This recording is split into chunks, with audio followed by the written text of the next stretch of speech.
prostration. Page 279. Alif Lam Mim. The revelation of the book, of which there is no doubt, is from the Lord of the universe. Did they say he has invented it himself, Muhammad? Surely it is the truth from your Lord that you may forewarn a people none has warned before you, and they may be rightly guided. All Muhammad was done was true. Muhammad was just warning. Muhammad was just warning. In a video circulating on YouTube, a man does something out of the ordinary. This man, Grayson Brock, an American content creator, has made waves in the online world with his exceptional content. What he did this time isn't something typical. It's a journey that might transform his life in the future.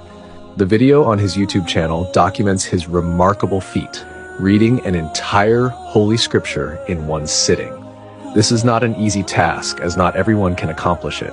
However, what truly grabbed the public's attention was his decision to read the Quran in one go. In total, he spent 18 hours completing his reading. Tirelessly, he marked significant points on his body to track his progress and the parts that held special meaning to him during his reading of the Quran. After 18 long hours, Grayson finally completed his mission.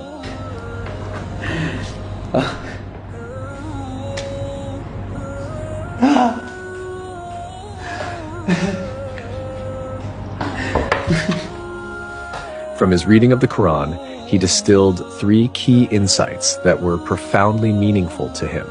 First, the importance of reverence and obedience to God without associating any partners with him. Second, the necessity of self-restraint from worldly desires and living in accordance with divine guidance.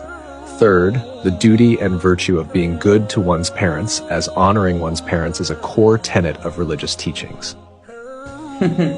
I wrote these like 15 minutes ago because I got the themes of the book. The first one being to fear God. That is the first theme of this book. It is essentially having a deep respect for God.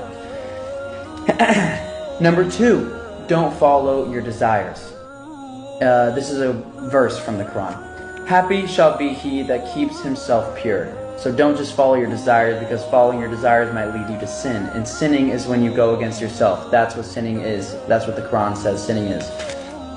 And lastly, this is from the Quran. Be kind to your parents. Even though he's a Christian, Grayson has a penchant for venturing into uncharted territories without hesitating to step out of his comfort zone. Initially, he harbored unfavorable biases about Islam, influenced by media portrayals and his social milieu. During his Quranic reading, he anticipated stumbling upon verses related to terrorism and violence. However, he was taken aback by what he encountered. Instead, he unearthed the beauty inherent within the Quran, going as far as describing it as the most serene thing he had ever encountered. I read the entire Quran in one sitting as a white boy, Christian, and I was shocked because, and I can prove that I read the whole thing because you can see the video right there, but I was shocked because I thought it was going to be like really evil and about, I don't know, terrorism, and it was actually amazing. And the most peaceful thing I've, like, after finishing, I was just like, wow, I feel like I've had some questions answered about life. It literally says, ward off evil with good. Where did this notion come from that people think Islam is very, like, evil and aggressive and angry? Maybe it's because the news. I think it's because the news. Everything is from the news is fake. The news is fake. We gotta stop watching the news. Although he had dedicated his life to studying the Bible, reading it in its entirety gave him a fresh perspective. He was taken aback by the severe acts depicted in the Old Testament, which he found crazy. When he turned to the Quran, he noticed significant shared values between Islam and Christianity. The Quran's profound depth and intensity impressed him, despite its smaller size compared to the Bible. Conversely, Grayson felt that modern Christianity has strayed from its roots. This realization led him to contemplate Jesus' warning about a divided kingdom's inevitable downfall. I just read the entire Bible and the entire Quran. When I read the Bible, I was surprised at how violent it was. I've been studying the Bible my whole life, but reading all the way through, like, the Old Testament is crazy. And I also, reading the Quran made me realize that the values that Muslims share with Christians, or that they do share values, like pretty much everything is the exact same.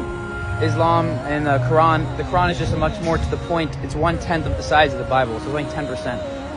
Much more clear cut, as you can kind of tell, like in Arabic and Muslim culture, they're more strict, or they're just like, there's no bullshit, basically.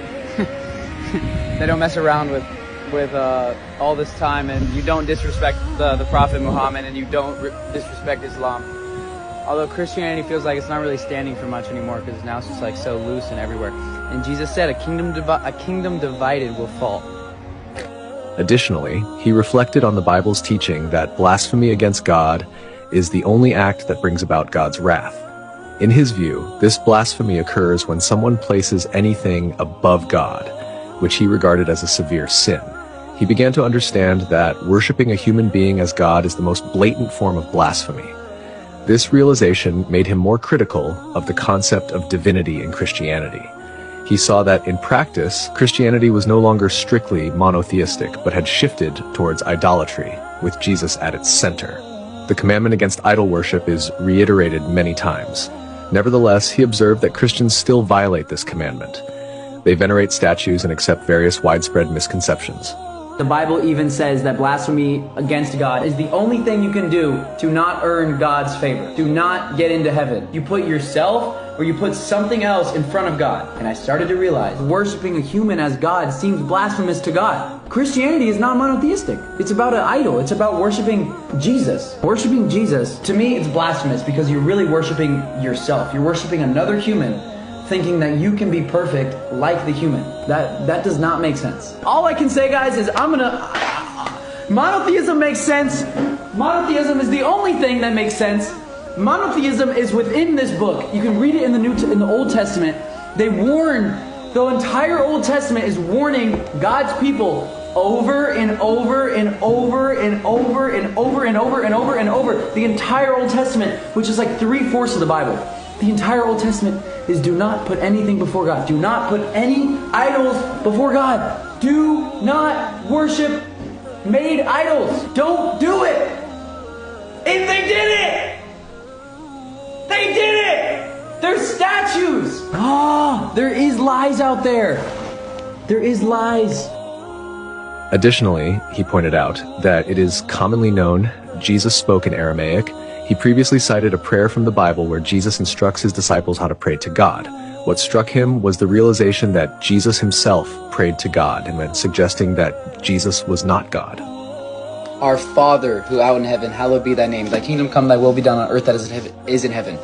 That's the Christian prayer, and Jesus told his disciples how to pray. And it starts off with our Father. Jesus was worshiping God. And Jesus spoke Aramaic. You know how he said God, how you say God in Aramaic? Look it up. Allah.